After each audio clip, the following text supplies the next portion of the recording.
What's a girl like that doing in first class? That's what the flight attendant muttered, right before throwing scalding coffee into the face of an 8-year-old girl. Lena didn't scream. She blinked. The cabin froze. And no one, not the crew, not the gawking passengers, had the slightest clue that her father had just bought the entire airline. Yesterday. Tell us where you're watching from, because this story doesn't end with silence. The coffee soaked her collar and skin before anyone moved. Her book slipped from her lap, pages warping instantly. Charlotte's Web, now ruined. A single napkin fluttered uselessly to the aisle. All around her, silence. Then came the flight attendant's voice. Cool, dismissive, soaked in superiority. Oops, guess somebody should sit still next time. You okay, sweetheart? Her voice sounded sweet. Her eyes didn't match. Neither did the tone. And Lena? She didn't say a word. Didn't cry. Didn't look up. She just sat there, quietly pressing her lips together, hands folded tightly over her dress like she was trying to hold herself inside. 15 minutes earlier, everything had been normal. Flight 227 from Denver to Seattle had boarded on time. The flight attendants had smiled. The overhead bins had filled, and Lena Hammond had taken her seat in 19A, economy class, window. She wasn't supposed to sit alone, but the airline had messed up their seat assignments again. Carla, her father's assistant, was stuck 5 rows behind. Lena never complained. She'd flown enough times to know. Stay calm, stay polite, don't make trouble. Her dad had taught her that. He also told her to always carry a book and always know where her emergency card was. He never told her what to do when someone hurts you on purpose. Allison, the flight attendant with sharp brows and a sharper mouth, had been friendly with every passenger she passed. Coffee or tea? Would you like a cookie with that? You have the most adorable shoes, ma'am. But when she got to Lena, the smile faded. Her eyes scanned from the girl's frizzy ponytail to the dusty sneakers and faded backpack. She didn't ask what Lena wanted. She didn't offer anything at all. She just moved on. Lena thought maybe she'd missed her chance, so she waited.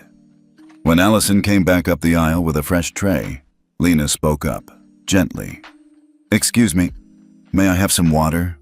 Allison turned, raised a brow, and scoffed. Water? She leaned in slightly, voice lower now. Honey, do you even have a ticket for this seat? Before Lena could answer, Allison spun the cup in her hand and spilled it directly onto Lena's chest, her dress, and her book.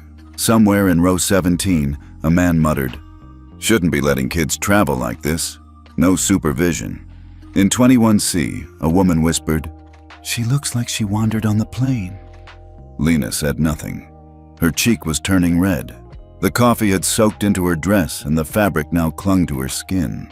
She clutched her arms, trying to steady her breath. When Carla finally noticed and rushed up the aisle, her eyes went wide. Lena, baby, what happened? Lena looked up slowly, voice flat. She poured coffee on me. Carla turned, livid. You what? Allison just smiled, folding her arms. It was an accident. These kids, they move a lot. No, Carla snapped. That's not what happened. You looked her in the eye. Allison shrugged. Are you the mother?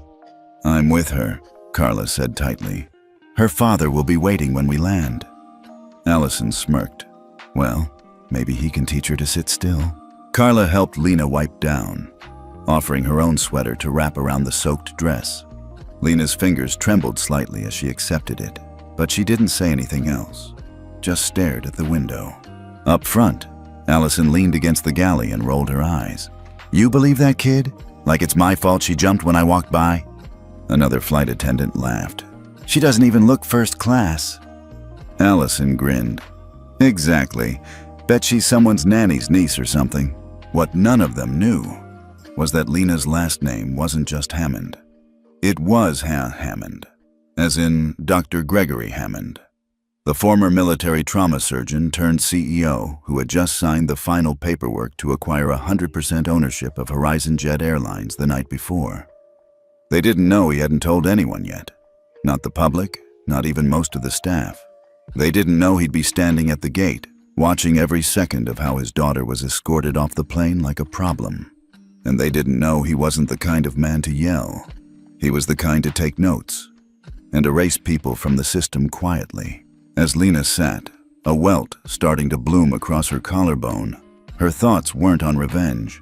She thought of her mom, of how today was supposed to be the day they planted her favorite flowers in Seattle, of how her dad had promised to meet her at the gate, and of how she didn't want to ruin the trip by making a scene. So she didn't. She sat. She waited. And behind her silence, something massive had already begun to move. The first thing Lena saw when the plane door opened was her father's shoes. Polished leather, dark brown, lace tight, military style. Her eyes traveled upward. There he was, Dr. Gregory Hammond, broad shoulders, pressed button-down shirt, calm hands clasped in front of him. No tie, no smile, just stillness. But if anyone in that jet bridge had been paying attention, not to his posture, not to the clothes, but to the silence that seemed to settle around him, they might have known. Something was coming. Lena stepped off the plane quietly, clutching Carla's hand. She still wore the oversized gray sweater that swallowed her arms. Her dress underneath was stained and damp, her cheek a little red. Carla leaned toward Gregory, her voice low but shaking. "It was deliberate. I saw the whole thing. The flight attendant, she looked her in the eye and dumped it." Gregory's gaze didn't change. He looked at Lena first. "Are you hurt?" Lena shook her head slowly, voice barely above a whisper. "It was hot, but I'm okay now."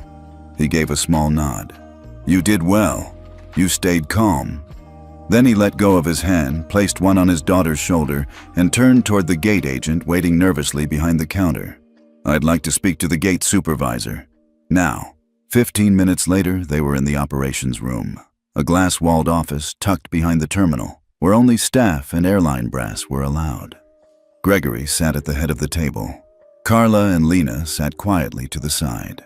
Across from them, sweating under the fluorescent lights, was the Horizon Jet operations manager, Tom Alvarez.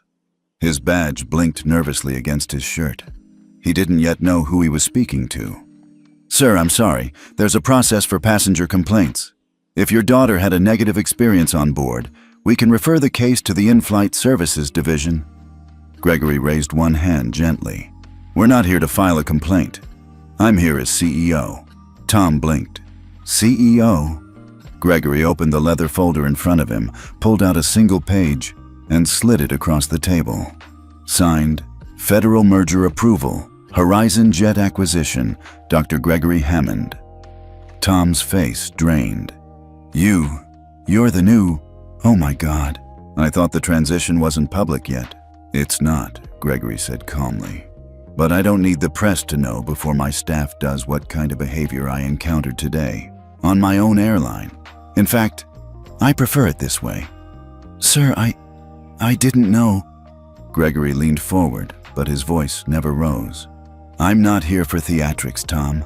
I'm here because a child, my child, was publicly humiliated and physically harmed by a uniformed employee. The incident happened in full view of crew and passengers. No one intervened, and the employee in question not only failed to show remorse, she doubled down." Tom looked like he wanted to crawl under the table. "We'll handle it. Immediate suspension, full investigation." "No," Gregory said. "This won't be handled quietly." Back in the terminal, Allison was laughing. Standing at the crew desk, sipping a coffee, she looked pleased with herself. "Seriously, little brat looked like she wanted to cry. Probably needed the wake-up call." Another flight attendant, Kevin, chuckled. "You're gonna get flagged one day." "Please," Allison scoffed. "Kids like that don't know how to complain. And who's gonna listen to them anyway?" Right then, a Horizon Jet security officer approached. "Allison Harris?" She turned. "Yeah? We need you to come with us now." Inside the ops room, Gregory stood in front of a large wall monitor. Tom clicked a remote, and the cabin footage began to play. There it was, clear as daylight. Allison hovering over Lena's seat. The look, the words, the deliberate pour. The passengers turning away. Carla's reaction. Lena, silent and still. The room was quiet. Then Gregory spoke. "That's what accidental looks like to your crew?" Tom shook his head, ashamed. Gregory looked at the footage again. "And this is the airline I now own." 30 minutes later, a conference call was launched from the Secure Operations Terminal. On screen appeared 3 other faces: executives from SkyTrust Insurance, Aerofleet Credit Partners, and NAIRS, the National Aviation Ethics and Ratings System, a database Gregory himself helped design 5 years ago. "Gentlemen," Gregory said calmly, "I'm flagging Horizon Jet for immediate review." There was a pause. One of the executives asked carefully, "Are you certain you want to do this? Flagging your own company?" "I don't want to," Gregory replied. "But I don't let personal ownership excuse systemic failure." "Understood.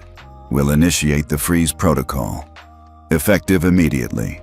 By nightfall, $920 million in credit lines and liability insurance were frozen. 3 major airports, San Diego, Minneapolis, and Toronto, suspended code-share cooperation with Horizon Jet pending review.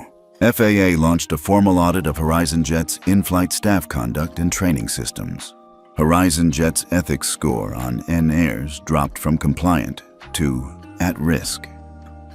Back at the hotel, Lena sat on the edge of the bed, her wet dress now replaced with pajamas. Her cheek had calmed, but the pink mark lingered faintly. Gregory entered the room, holding a small envelope. This came from the front desk.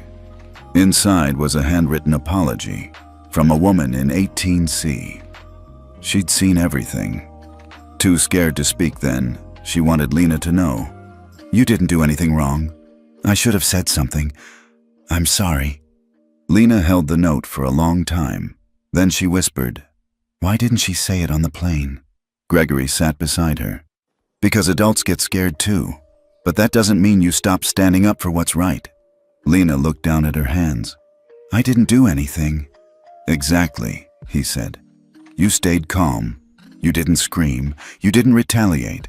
You showed the kind of dignity most grown people forget." She nodded slowly. Then, almost like an afterthought, she asked, "Are you going to fire her?" Gregory paused. "I already did." Then he added, "But this isn't just about one person. It's about the culture that made her think she could do that and walk away laughing." The next morning, Gregory stood at a podium at Horizon Jet's headquarters. Behind him, a massive screen displayed the words, "No more silence." He took a breath, then began. "Yesterday, a little girl was hurt on one of our flights. She didn't raise her voice. She didn't curse. She didn't cause a scene. She endured something she never should have, and we failed her." He paused. "That little girl is my daughter, but that doesn't matter. Because this isn't about who she is. It's about the fact that she's a passenger, and every single passenger deserves dignity." He announced, "A new mandatory passenger dignity and ethics training for all in-flight staff. A live feedback tool on every seat for passengers to report behavior in real time. A permanent overhaul of hiring and evaluation protocols, monitored by NAIRS. And finally, this initiative has a name. It's what my daughter said to me last night when I asked her what we should call it." He turned to the screen. It lit up with the words, "No More Silence Protocol, designed by Lena Hammond." The crowd didn't cheer. They stood still. And in that stillness, something began to shift. Not just in one airline, but in an industry that had long treated small voices as background noise. But not anymore, because silence had spoken. And this time, everyone heard it. The next morning, the Horizon Jet headquarters in Seattle didn't look like a place preparing for an emergency press conference. It looked quiet, too quiet. The kind of quiet that happens right before the power shifts, before the people who've gotten too comfortable realize the rules have changed. And Gregory Hammond? He was already 10 steps ahead. In a closed-door conference room on the top floor, a group of high-level Horizon Jet executives sat at a long table, faces pale, hands folded, notepads open, but no one was writing. A massive flat screen glowed at the front of the room, frozen on one frame. Allison Harris pouring coffee directly into an 8-year-old girl's lap. No sound, just the look on her face, just the stillness of the child, just the background of passengers turning away. Gregory stood at the screen's edge. He didn't pace, didn't yell. He didn't need to. "There it is," he said, tapping the screen lightly. "This is what complacency looks like." Someone cleared their throat. An older VP, hair thinning, voice brittle. "Dr. Hammond, if I may, this is clearly an isolated incident. We've already terminated the employee. The media doesn't even know yet. We could—" Gregory turned slowly. "You think this is about the coffee?" The man stopped. "It's not," Gregory continued. "It's about what you didn't do. It's about what no one said. It's about how many times this kind of thing has happened to passengers who didn't have a last name that mattered." He took a breath. "Let's get something clear. I didn't buy this airline to make money. I bought it to fix what's broken, and you just handed me the clearest proof that the problem isn't just in the aisles. It's at this table." The silence in the room was colder than the air conditioning. Meanwhile, in a different part of the city, Lena sat curled up in the corner of a window seat at the hotel. Her knees were pulled to her chest. A notebook rested in her lap, open but mostly blank. Carla sat nearby, typing quietly. Every now and then, she glanced over. "You want to talk about yesterday?" Lena shook her head. "You sure?" Another small shake. Carla didn't press, but after a few minutes, Lena finally spoke. "Daddy said I could name it." "Name what?" "The new rules. The thing he's making so other people don't get hurt like that again." Carla looked up, eyes soft. "That's a big responsibility." "I know," Lena whispered. "That's why I'm thinking really hard." She tapped her pencil, stared at the paper, then finally wrote something in the corner, very small. No more silence. At the same time, a different kind of noise was growing online. Someone from the flight, passenger 18C, had finally posted the video. It was short, grainy, but clear enough. A flight attendant hovering. The slow pour. The lack of apology. The silence of the cabin. Within 3 hours, the video had over 600,000 views. By hour 6, it passed 1 million. And by lunch, no more. Silence was trending across 3 countries. The press caught wind fast. Too fast. Local reporters parked vans outside the terminal. National outlets started requesting statements. Former Horizon Jet employees chimed in anonymously. "This wasn't the first time. I warned HR about her attitude. That crew's been untouchable for years." What started as one moment on one plane was now unraveling a much deeper rot. Back at headquarters, Gregory met with Aeroethics Alliance, a non-profit watchdog group focused on aviation conduct. They'd been trying to get airlines to adopt a shared moral protocol for years. No one listened. Until now.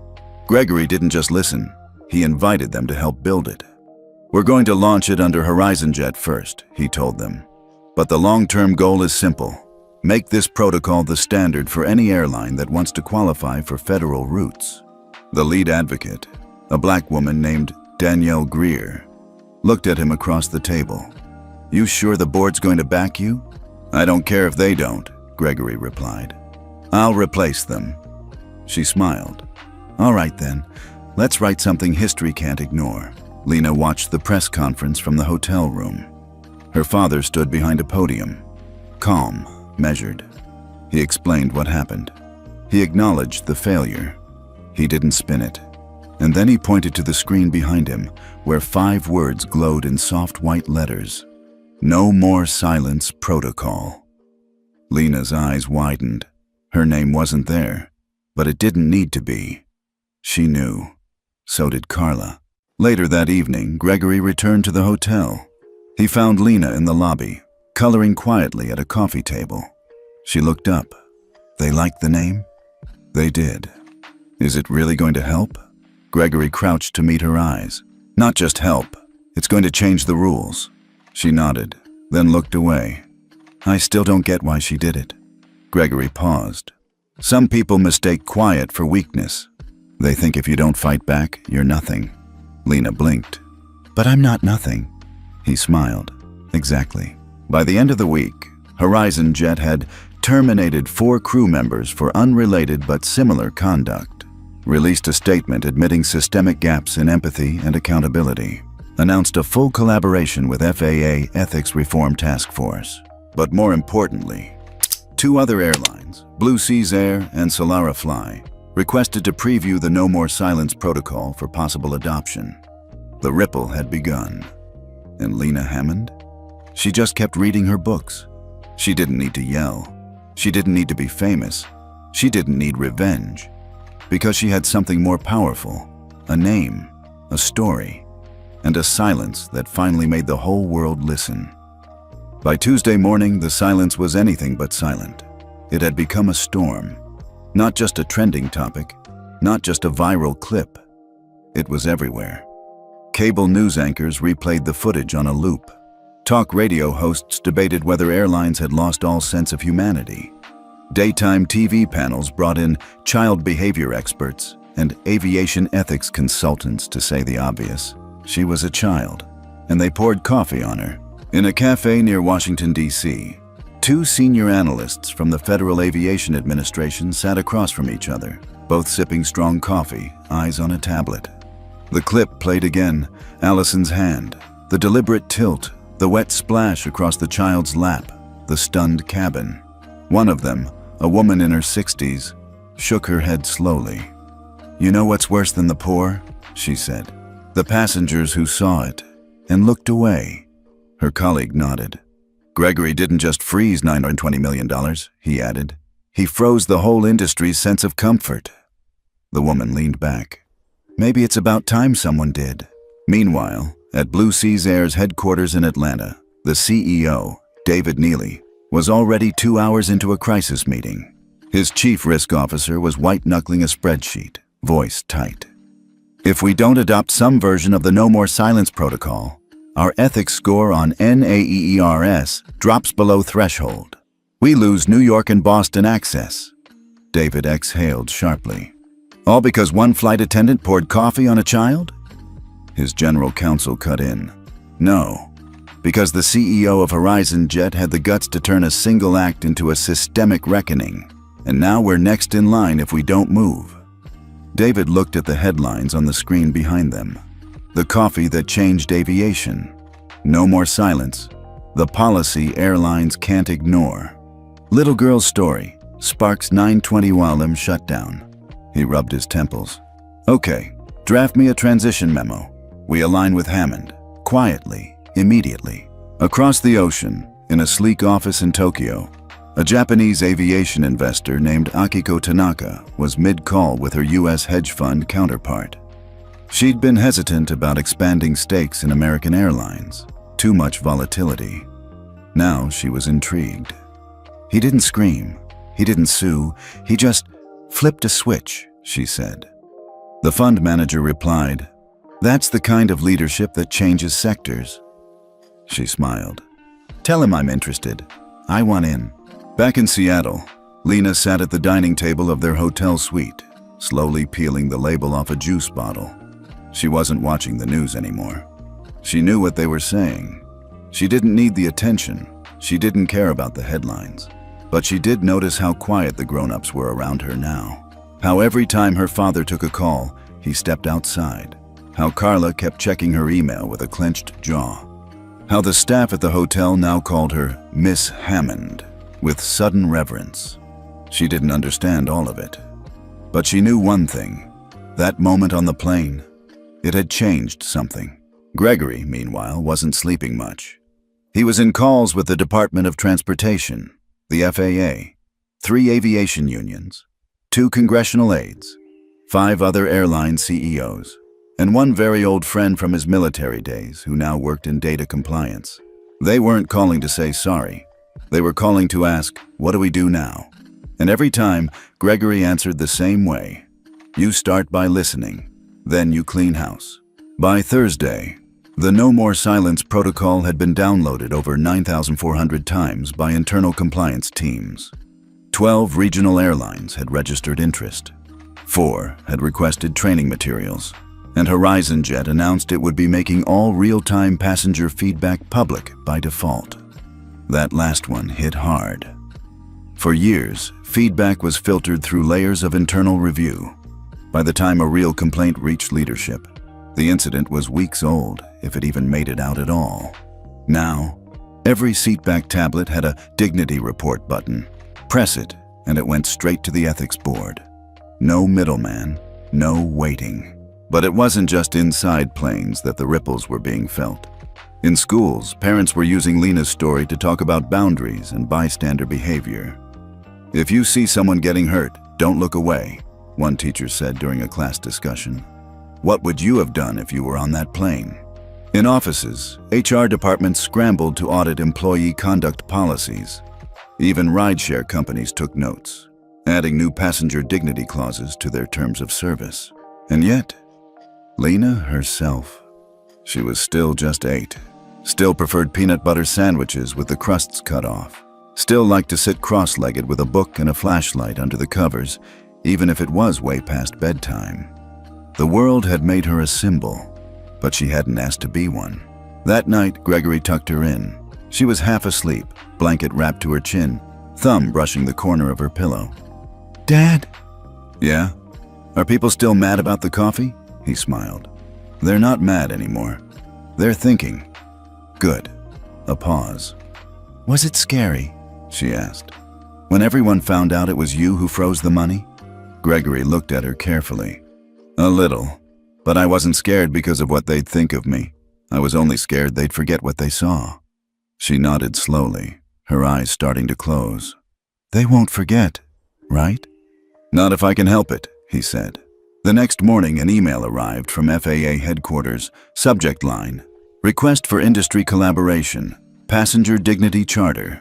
Gregory read it twice. Then he replied with one word: "Yes." Later that afternoon, he met with a group of internal staff at HorizonJet's Seattle hub. Ground crew, mechanics, gate agents. Not executives. Not suits. He stood in front of them, hands in his pockets. "I know you've all seen the headlines," he began. "I know some of you are frustrated, confused, maybe even embarrassed." A few heads nodded. "I'm not here to shame anyone," he continued. "But I am here to say this.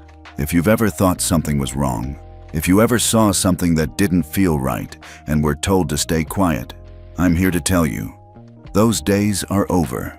He paused. "From this day forward, silence is no longer the company policy. Dignity is." And in that moment, the mood in the room changed.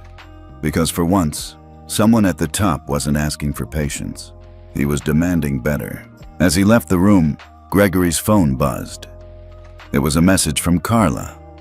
"She wants to talk to you about the next name." He smiled. Because sometimes change doesn't come from shouting. Sometimes it comes from a child's voice.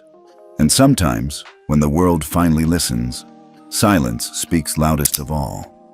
By the end of the week, every flight attendant at HorizonJet had heard her name. Lena Hammond. 8 years old. Didn't yell. Didn't cry. Didn't raise her voice when the coffee burned her chest. But she changed everything. At a cafe near Phoenix Sky Harbor Airport, 2 junior crew members sat watching the clip again.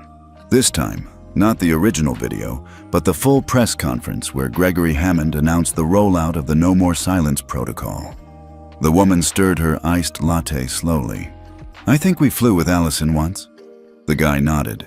She had this thing where she talked about kids like they were messes waiting to happen. They both fell quiet. Then the woman added softly, "She never thought anyone would be watching." But someone had been, and now everyone was. In New York, a group of law students dissected the Hammond case in a public ethics class. Their professor, a woman in her 70s with silver glasses and a firm voice, pointed to a timeline projected on the wall. What started with a spilled coffee cup led to the freeze of $920 million in airline funding, an emergency ethics audit by the FAA, and forced policy changes in no fewer than 6 domestic carriers. She paused. "Now ask yourself, would any of this have happened If the girl had screamed? No one spoke for a long time. Then someone at the back finally answered. Probably not. In a hospital break room in Chicago, a retired Horizon jet pilot watched the coverage from a tiny TV mounted on the wall. He shook his head, sipping lukewarm coffee. That man didn't raise hell, he muttered to himself. He raised a standard. Meanwhile, back in Seattle, Lena was still just a kid. She didn't check Twitter. She didn't read the papers. She didn't watch her father's interviews. But she noticed how the air around her had changed. When she walked into a room, adults sat up straighter.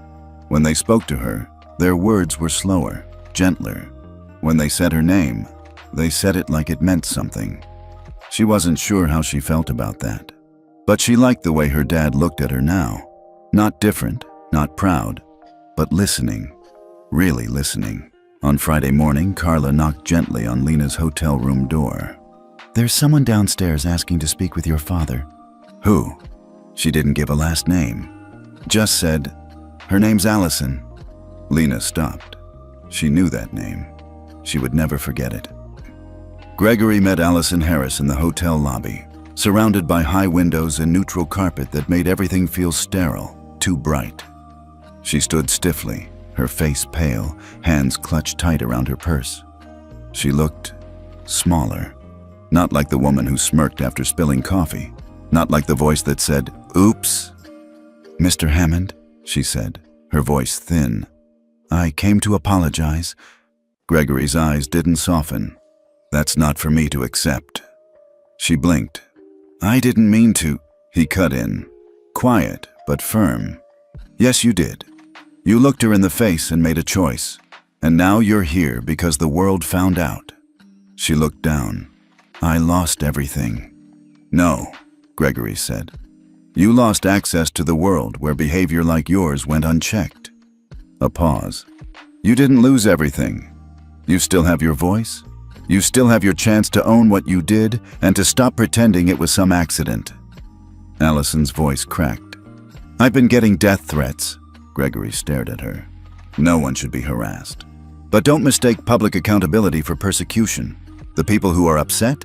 They're not angry because you spilled coffee. They're angry because you treated a child like she didn't matter." Later that evening, Lena sat on the edge of the hotel fountain, watching the ripples curve outward. Gregory joined her, handing her a small paper bag. Inside, a fresh copy of Charlotte's Web. Her old one had never dried properly. The pages were warped, the ink smeared. "It's the same edition," he said softly. "Same cover, same font." Lena ran her hand over it. "It smells new." Fresh starts usually do. She looked up. "Did she say sorry?" Gregory nodded. "She did." "Did you believe her?" He paused. "She was sorry for what she lost. I'm not sure she understands what she took." Lena sat quietly, flipping open the book. Page 1. That weekend, Horizon Jet hosted an all-staff town hall. For the first time, flight crews, ground teams, customer support agents, and senior leadership sat in the same virtual room, listening to the same speaker. Gregory stood in front of a plain white background. "Let me ask you something," he said. "If you saw someone being disrespected on a flight right now, would you step in?" He looked around. "Would you speak up, even if they were in uniform? Even if the passenger was quiet? Even if it meant risking your comfort?" Then he paused. Because silence isn't neutral, it's permission. In a cabin training center in Dallas, flight attendant trainees watched a new onboarding video. It didn't show checklists or seatbelt demonstrations. It showed passengers with tears in their eyes, kids gripping stuffed animals, elderly women being ignored, and in the middle, Lena. Her story, her stillness, her face. One line appeared at the end of the screen. "Respect is not extra service. It's the minimum." By Monday, the FAA had released a national bulletin. All commercial airlines must comply with baseline passenger dignity standards by Q1 of next year. It was signed in part by Gregory Hammond, and below his name, in smaller print, Dignity Reform Advisor, National Aviation Board. Somewhere in Oregon, in a small airport where regional jets still used metal staircases and boarding passes were printed in dot matrix.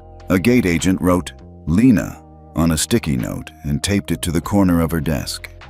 No one else knew what it meant, but she did. To her, it meant, look closer, be kinder, don't let silence win. That night, back in Seattle, Lena finally asked her father a question she'd been holding in since the beginning. "Why didn't you tell them who you were that day?" Gregory looked over at her, surprised. "When?" "At the airport, after the plane landed. You just waited." He smiled gently. "Because I didn't need to tell them." He paused. "The moment they hurt you, they revealed who they were. And when the time came, I let that speak louder than any title ever could." Lena nodded slowly. She was quiet for a while, then whispered, "Good. I like when the quiet wins." Inside the Horizon Jet boardroom, the silence was so thick it could cut glass. 12 executives, one long glass table, no coffee served. Gregory Hammond sat at the head, not as a guest, not as a consultant, not even as a shareholder. He sat as the man who had just shut off $920 million in liquidity and hadn't blinked. "You froze our capital like flipping a light switch," CFO Diane Metzger said, her voice tight. "You didn't even take our calls." Gregory didn't look up from the folder he was flipping through. "That's because I wasn't making a statement," he replied. "I was pulling a lever you gave me." She blinked. "Excuse me?" He finally looked up. "Page 3. Clause 2.5 of your Series C investment contract," Gregory said calmly. "Any breach of passenger dignity, if unaddressed within 72 hours, triggers an ethics freeze. You signed it 5 years ago." One of the older board members cleared his throat. "We never thought you'd actually invoke it." Gregory smiled. Neither did Allison Harris. Yet here we are. As stunned silence fell over the room, Gregory pulled a small blue card from his pocket. Simple matte finish, no logos, just one sentence printed in clean serif font. Silence is no longer the policy. He slid the card to the center of the table. "This is what you're going to adopt moving forward," he said. The chief operating officer leaned forward slowly. "What exactly are you proposing?" Gregory didn't raise his voice. He didn't have to. "You're going to sign a new operational charter, effective today. It mandates a passenger dignity compliance audit every quarter. You will implement the No More Silence protocol across all departments, down to ground crews. You will publish complaints data publicly. You will tie bonuses to ethical behavior, not just numbers." The room erupted. "That's not how airlines work. We'll lose margins. You can't dictate policy." Gregory raised one hand. "Gentlemen, ladies, you already lost $920 million. I'm not here to take anything from you. I'm here to give you the only thing the public still trusts: accountability." By noon, the press release hit the wires. Horizon Jet commits to new ethics charter, passenger dignity now. Core metric in airline operations. Within 12 minutes, the story was trending globally. Within 25 minutes, 4 other carriers issued public statements. By the end of the hour, a CNBC anchor was reading Gregory Hammond's quote live on air. "We've measured profits for decades. Now we measure humanity." At the Seattle hotel, Lena was on the carpet floor with markers and construction paper, coloring a sign that simply read, "No more looking away." Carla sat nearby, watching the live stream on her laptop. "You know your dad's kind of a legend now, right?" she said. Lena didn't look up. "He was already that to me." That night, Gregory walked into the hotel conference suite where cameras had been set up for a national broadcast. It wasn't just Horizon Jet anymore. Representatives from 6 airlines, 3 government agencies, 2 former FAA directors, and 1 little girl. Sitting in the front row, legs swinging. Gregory took the podium. He didn't use notes. "My name is Gregory Hammond. I'm a father, a veteran, and an investor. But today, I stand here as something else, a line in the sand." The cameras clicked. The microphones leaned in. 1 week ago, my daughter was humiliated by someone who saw her as less than. And many of you asked me, why didn't I speak out right then? He paused. Because silence gives people away. I wanted to see who would speak up, before the headlines, before the lawyers, before the hashtags. The room was completely still. I'm here to tell you that dignity is no longer optional. You don't get to wear uniforms of trust while behaving without it. You don't get to ignore pain just because it's quiet.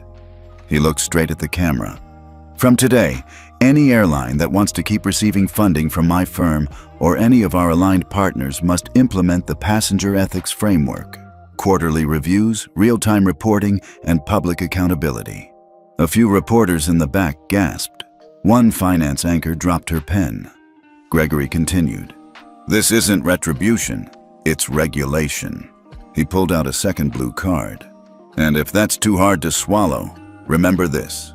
The passengers you ignore today may own your planes tomorrow. After the press conference, Carla found Gregory in the hallway, loosening his tie. You ready for the fallout? She asked. Gregory looked over. This isn't fallout. This is flight path correction. Meanwhile, in D.C., a senator from Oregon stood at a podium of her own. I will be introducing legislation next month modeled after the Hammond Protocol, turning private accountability into public law. A ripple of applause followed. Because no child should need a billionaire father to be treated with basic respect in the air. In a boardroom in Geneva, an ESG investment firm updated their Flight Sector Evaluation Index. Effective immediately, airlines not signed onto the Passenger Dignity Framework will be rated non-compliant.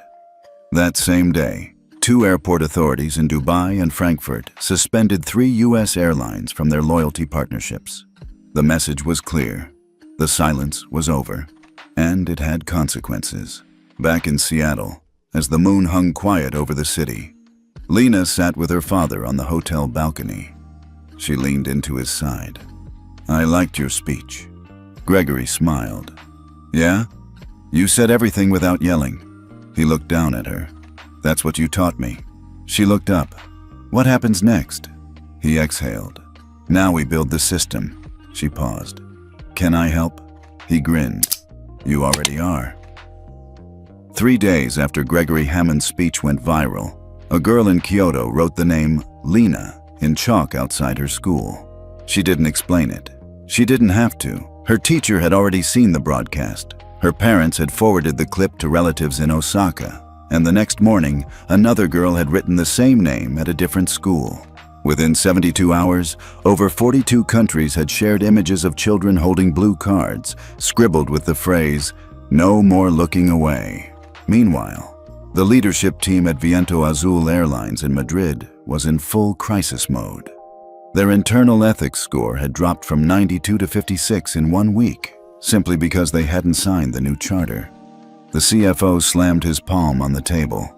I don't care if it's an American problem. If we don't sign the Hammond Protocol, our ESG rating is toast. Their head of operations looked pale. We already lost our Zurich partnership yesterday. By that afternoon, 6 international carriers had quietly begun restructuring their internal policy to mirror the passenger ethics framework, even without a formal requirement. Why? Because it wasn't just a policy anymore. It was public currency. In Nairobi, a university student named Wanja posted a video essay titled, What Lena Taught Us About Power.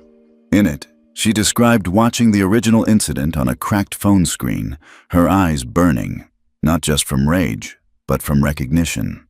We all know that silence, that look, that brush off, whether it's a plane, a train, or the hallway outside your classroom. The video went viral in 18 hours. Within a week, it had 3.6 million views. At a corporate ethics summit in London, the keynote speaker opened with a slide. A still image of Lena in the hotel, sitting cross-legged with a crayon in her hand. That little girl with the coffee-stained book, the speaker said, triggered more meaningful airline reform in 7 days than 4 decades of advisory panels. The room stood to applaud. Back in Aspen, Lena returned to school. Her teacher greeted her with the kind of gentleness that feels real, not performative. Her desk was still there. Her classmates didn't crowd her or whisper. But on the inside of her locker, Someone had taped a note that simply read, "Welcome back, we saw you." She didn't know who left it, but she carried it home in her backpack, carefully folded into her math book. At the Horizon Jet Seattle headquarters, Gregory was reviewing new onboarding materials. Every single employee would now be trained with a dignity and silence module. The first line of the training manual read, "Passenger dignity is not an upgrade, it's the default." Carla walked in with a folder. "We just got an email from Emirates," she said. Gregory raised an eyebrow. "The airline? They want to adopt the full Hammond protocol. Globally. They're offering to fund a translation of the system into 12 languages." Gregory blinked. 12? Starting with Arabic, Hindi, Swahili, and Tagalog. He leaned back in his chair. "This was never about one airline," he murmured. "This is a system-level course correction." Carla nodded. Lena lit the match. In New York, a retired airline CEO, who had once testified against stricter passenger protections, went on a public interview and said, "I was wrong. I used to think dignity couldn't be regulated. But what Gregory Hammond and his daughter reminded us is that dignity was never a luxury to begin with." That evening, Lena sat on the porch with her father, wrapped in a soft blanket, the aspen air cool and still. She was drawing quietly. Gregory watched her for a moment. "You know what I realized today?" She looked up. "What?"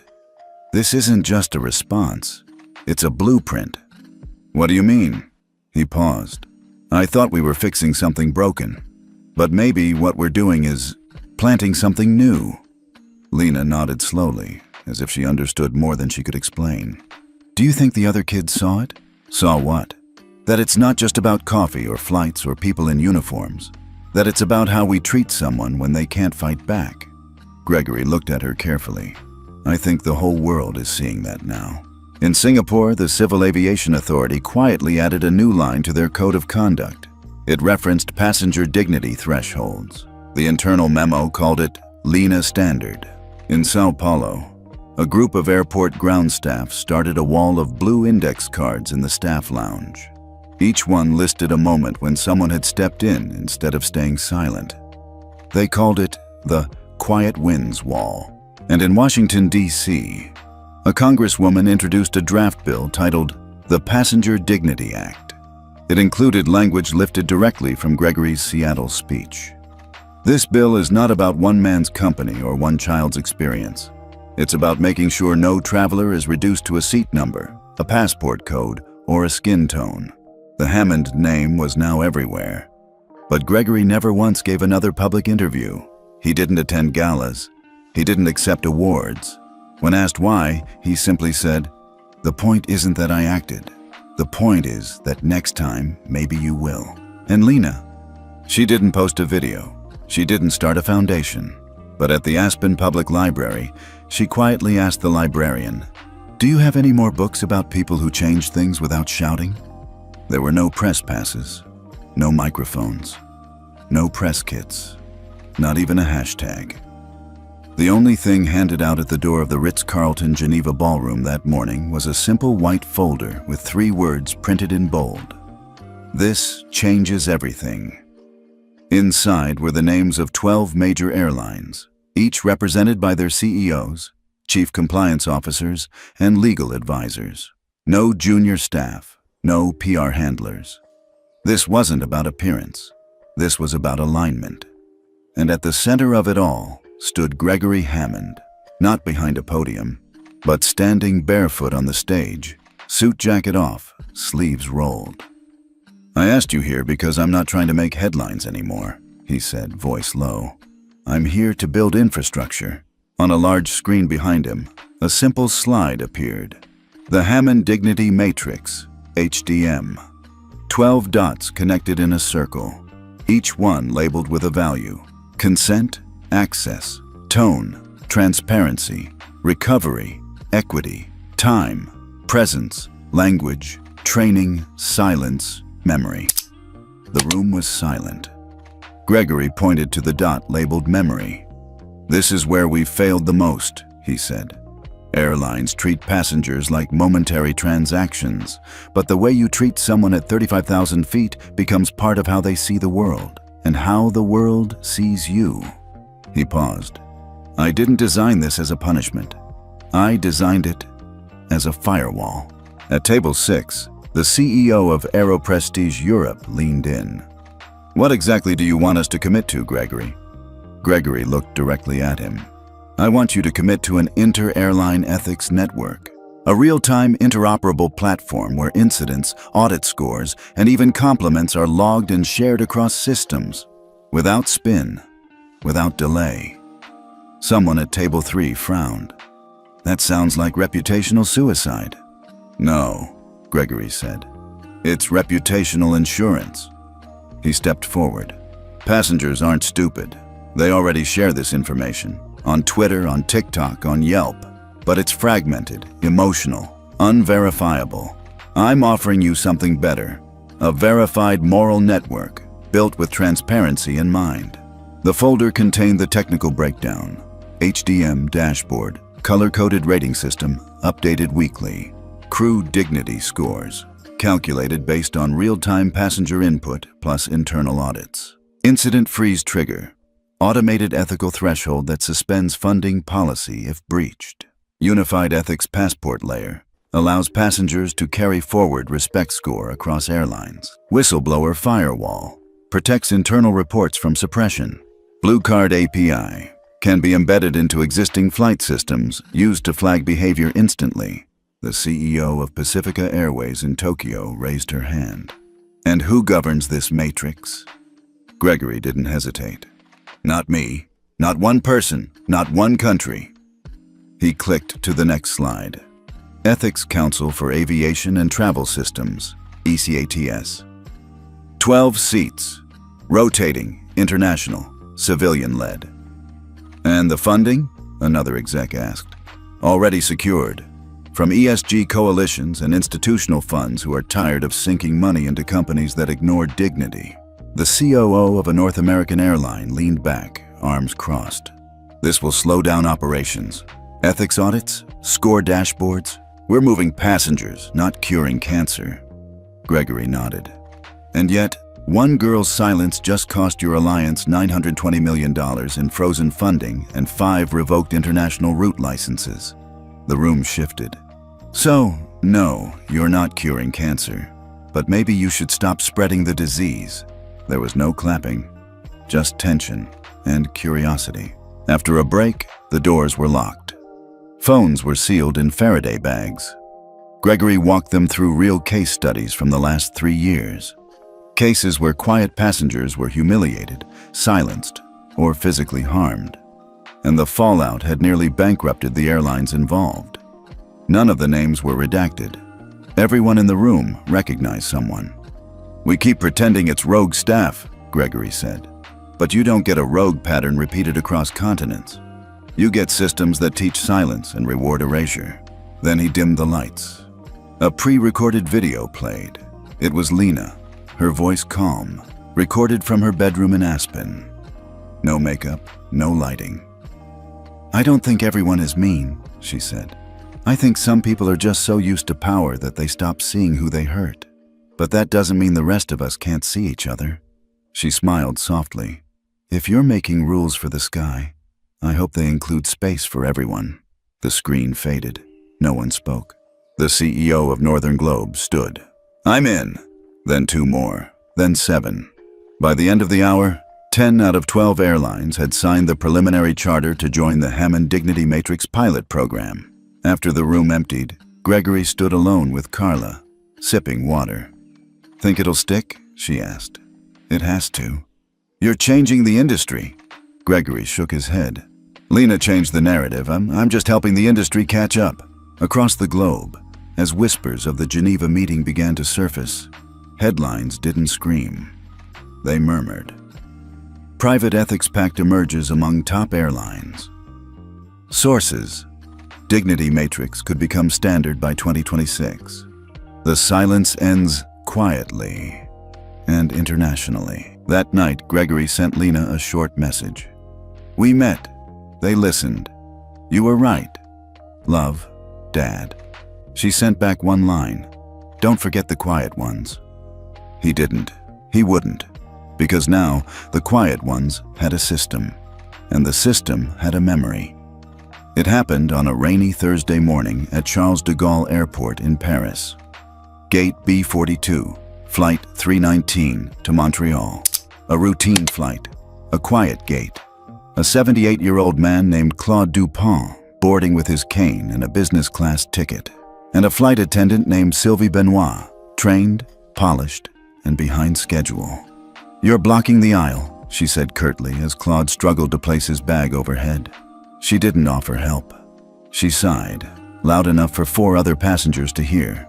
Then, quietly but audibly, she muttered in French, "They should just travel by train at that age." Claude froze. He sat down, face expressionless. And then, he reached for his seat screen. This wasn't any ordinary flight anymore. It was one of 34 Horizon jet flights participating in the Hammond Dignity Matrix pilot program. And every seat had something new, a small, discreet digital interface called the Blue Card Tap. Passengers could flag positive or negative behavior. No comments, no reviews. Just one prompt. Was this moment dignified? Yes or no? Claude tapped no. 10 minutes later, 2 other passengers did the same, after watching Sylvie brush off a young mother asking for water. The system didn't alert the crew. It didn't trigger drama. But quietly, behind the scenes, the Crew Ethics API logged the inputs, linked to time-stamped internal video, and cross-verified patterns over the next hour. At 12:42 p.m., the system triggered a Level 1 ethics freeze. By 12:57 p.m., mid-flight, the crew was alerted discreetly. Sylvie was asked to step away from service duty. She complied. No shouting, no threats, just policy. Back in Montreal, as the plane landed, Horizon Jet posted a message on its social media feeds. Today, during Flight 319, a passenger used our new Dignity feedback system. After internal verification, we've suspended 1 crew member pending review. We thank our travelers for trusting the process. Dignity is not an option. It's our baseline. The post went live at 2:11 p.m. By 2:45 p.m., it had 114,000 likes. But not for the reason you'd think. The comments weren't outraged. They were shocked, grateful, almost reverent. No cover-up, no PR spin, just action. I was on that flight. It was quiet, no drama. This is how it should be. Finally, accountability that doesn't require a viral video. Within 4 hours, 5 other airlines in the pilot group reported increased Blue Card usage, and none of it leaked to tabloids. Because for once, the quiet action was the story. In Aspen, Gregory was on the floor with Lena, building a cardboard model of a plane. They were gluing on the wings when Carla walked in, holding her phone. "You need to see this," she said. Gregory looked up. Carla held out her screen. Horizon Jet's transparency post was front and center. Gregory scrolled, then again, then slowly set the phone down. He didn't say anything. Lena looked up at him. "What's wrong?" "Nothing," he said softly. "Absolutely nothing. For the first time since that day in the sky, since the hot coffee, since the silence." Gregory hadn't needed to call, hadn't needed to freeze funding, hadn't needed to send a single warning email. The system had worked without him. Across the country, NBC ran a short feature on the new protocol, calling it the most human update to air travel in 40 years. CNN hosted a panel with 2 former FAA inspectors who admitted, "Live on air. This is the first model we've seen that puts behavior and dignity above corporate optics." And in San Diego, a group of teenage coders used the open-source Blue Card API to build an app for train services and bus lines. They called it Silent Signals. Back in Geneva, the ECATS Council convened for their monthly update. 10 pilot airlines, all reporting higher morale, smoother conflict de-escalation, and, for the first time in years, a slight increase in passenger trust ratings. Not because everything was perfect, but because now, passengers knew someone was listening. That night, Lena and Gregory sat on the porch, the sky above them dusted with stars. Lena held a tiny cardboard version of the plane in her lap. "So, it worked?" she asked. Gregory nodded slowly. "It did. Even without you," he smiled. "Especially without me." She thought about that. "Is that the goal?" "What do you mean?" "To build something so good, you don't have to be the one fixing it every time." He looked at her, his voice soft. "Yes, baby, that's exactly the goal." And while the world kept moving, while other flights took off, while new passengers boarded, and while other quiet moments passed unnoticed, one truth had taken flight. Silence was no longer invisibility. It was now a signal. And for the first time in aviation history, the system heard it. 3 weeks after the Geneva meeting, Lena sat by the window in her second-grade classroom, quietly sketching. Her teacher had asked the class to draw what they wanted the world to look like. Some kids drew flying cars. Some drew chocolate fountains. Lena drew a plane. Not a shiny jet or a big cartoon rocket, just a simple white airplane with a row of tiny blue dots along its side. "Are those windows?" the girl next to her asked. Lena shook her head. "They're people, listening." Meanwhile, in Cape Town, a small regional airline called Sky Air became the first African carrier to sign the Hammond Protocol. They didn't issue a press release. They didn't host a gala. They just quietly added a line to their employee handbook. Passenger dignity is a precondition, not a perk. 2 days later, an airport janitor in Johannesburg anonymously flagged a case of verbal abuse toward a disabled traveler. The report went straight through the Blue Card pipeline. Within 48 hours, the crew member involved was suspended and required to complete a recertification module before returning. No social media storm. No hashtags. Just resolution. Back in Aspen, Gregory Hammond stood in the kitchen, stirring tea while Lena set the table for dinner. They didn't talk about airlines anymore. Not often, anyway. The project had taken on a life of its own. He still got calls, still reviewed monthly reports, still responded when things slipped. But the fire in his chest, that urgency that had ruled his every breath after the coffee incident, had settled into something steadier. Not peace, not pride, just rhythm. That night, as they ate, Lena looked up from her mashed potatoes. "Daddy?" "Yeah? You think one plane can change the world?" Gregory paused. "No," he said. "But one moment can." She nodded like she understood, then added, "Even quiet ones?" He smiled. "Especially quiet ones." Across the globe, without headlines or applause, the dignity matrix continued expanding. In Helsinki, flight attendants began wearing pins that said, "Ask, don't assume." In Dubai, an executive built a simulation lab to train staff on moments of silence. In Buenos Aires, a new regulation quietly included the phrase ethics-informed service in its civil aviation licensing exam. None of it trended, but all of it moved. Back in Lena's classroom, the teacher collected the drawings at the end of the day. She paused when she saw Lena's plane. "Do you want to explain this to the class, sweetheart?" Lena hesitated, then shook her head. "No, thank you." The teacher smiled. "That's okay. Some pictures don't need explaining." She pinned it on the back wall, next to a superhero, a dragon, and a rainbow made of Legos. None of the other kids asked questions. None of them teased, and that was enough. Outside, the sky was wide and blue. No headlines, no hashtags.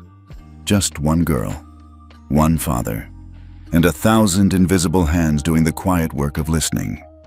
It had been 8 months. 8 months since hot coffee stained the collar of a little girl's dress. 8 months since the silence. 8 months since the storm. Gregory Hammond walked through Terminal C at Logan International alone. No security, no entourage. Just a blazer, jeans, and a carry-on. Gate C-14 still looked the same. Same awkward layout. Same rows of tired blue seats. Same cheap tile that always echoed footsteps too loudly. But something was different, and it wasn't the furniture. There was a crew gathered near the boarding desk. Not the same crew, of course. This team was young, diverse, focused. A black woman in her 30s handed a granola bar to a boy who looked nervous to fly. A male attendant crouched to explain turbulence to an elderly woman in fluent Spanish. Gregory didn't stare. He didn't linger. He just watched, silently, from a distance. Near the far wall was a small placard, barely noticeable. White text on black acrylic. This flight is guided by the Dignity Protocol. Your voice matters here, even in silence. He reached out and gently brushed a finger over the edge of the sign. It wasn't a monument. It wasn't a headline. It was enough. He found an empty seat, away from the window. No one recognized him, which was perfect. A father shouldn't have to be famous for his daughter's dignity to matter. 2 gates over, a gate agent politely redirected a man who tried to cut in front of a family with a stroller. The man grumbled. "Entitled much?" The gate agent didn't flinch. "We serve in order, with respect. That's company policy." Gregory smiled, not because it was dramatic, but because it was normal. He sat there for 20 minutes, just watching the rhythm of it all. Flights departing, names being called, people boarding with headphones and babies and overstuffed backpacks. The world hadn't changed, not completely, but it had nudged, tilted, just slightly, toward something better. He remembered the day everything broke. The burn on Lena's shoulder, the silence in her eyes, the weight of knowing he had power and wondering if using it would only make things worse. But now, power wasn't just reactive, it was preventative. It was structural, and it didn't require him in the room anymore. That was the point. A young woman took the seat next to him, early 20s, nervous energy. "First time flying?" Gregory asked, gently. "No," she said, laughing nervously. "First time flying alone." He nodded. "It gets easier." She looked at him for a second. "You work here?" He chuckled. "No, just checking on the system." She didn't ask what system. She didn't need to, because maybe, just maybe, passengers were starting to feel the difference. His phone buzzed once, a message from Carla. Lena aced her spelling test and drew a plane with ears this time.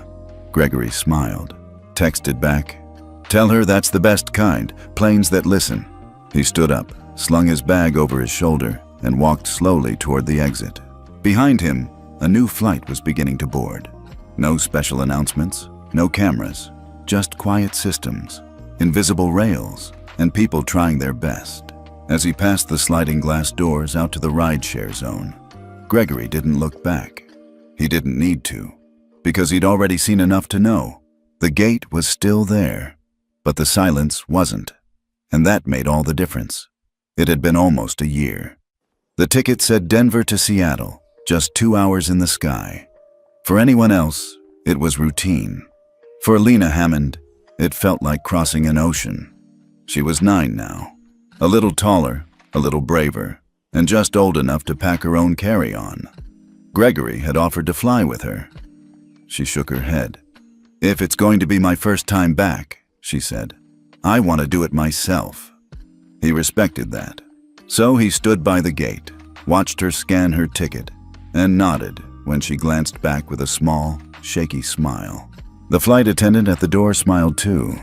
"Hey there, first time flying?" Lena paused, then nodded. "Kind of." She chose the window seat. Not first class, just a regular seat. Row 18, next to a woman reading a novel and a man with earbuds already in. No one stared. No one whispered. No one knew who she was. The engine hum started. Lena looked out at the tarmac, counting baggage carts like sheep. Her fingers tightened slightly around the armrest as the plane started to taxi. She breathed through it. A voice came over the intercom. Not dramatic, not scripted, just calm and real. Welcome aboard. We're committed to making this flight dignified for all passengers. If there's anything we can do to make your experience more respectful, don't hesitate to let us know." The words weren't fancy, but they landed softly. Lena didn't realize she was holding her breath until she wasn't. The takeoff was smooth, the air calm, and 40 minutes in, a flight attendant came by with a drink cart. "Hi, sweetie, would you like water or juice?" "Juice, please." The attendant nodded, handed her a small cup, and moved on. Nothing spilled, nothing shouted, no assumptions, no silence. Just service. The kind that doesn't make you feel like you have to explain yourself to exist. Lena sipped slowly, looking out the window. Clouds moved like silk outside. She traced one with her finger against the glass. She didn't think about last year. She didn't think about coffee, or cameras, or fun freezes, or cabin protocols. She just flew. Back on the ground in Aspen, Gregory sat on the porch, phone in hand, watching her location move across the map. Carla came out with coffee and sat beside him. "Nervous?" He shook his head. "No, not anymore." When Lena's plane landed, no announcement was made. No special applause. Just the ding of seatbelts and the shuffle of carry-ons. She waited patiently for her row to clear, grabbed her backpack, and stepped into the aisle. Another passenger accidentally bumped her elbow while reaching for a bag. "Oh gosh, sorry," the woman said genuinely. "It's okay," Lena smiled.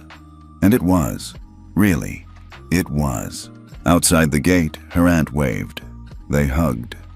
Nobody around them knew that the quiet girl with the backpack was the reason their airline even had a dignity policy now. No one whispered, "That's the one." And that was the point. Because sometimes justice isn't about being seen. It's about never being made invisible again. That night, Lena wrote in her journal. Just a few lines. First flight back. Nothing big happened, and that felt really big. She didn't sign it. She didn't title the page. She just closed the book and went to sleep. Back in the airline's headquarters, someone reviewed feedback logs from that flight. A few thumbs-up taps. One suggestion for better snacks. 0 negative entries. No one mentioned row 18, and yet, that seat on that day held a quiet kind of milestone the system was built for. The next morning, Gregory found her sketchbook open on the kitchen table. A new drawing, not of the old moment, not of revenge, not even of a system. Just a single plane in the sky, surrounded by dozens of tiny dots, floating like stars. No labels, no slogans, just one sentence beneath. This time, the sky was kind. Sometimes, the biggest victories aren't loud. They don't trend. They just make the next person's journey a little more human. What would you have done if that were your child? Or have you ever been on a flight where someone was treated unfairly and no one said a word? Tell us where you're watching from.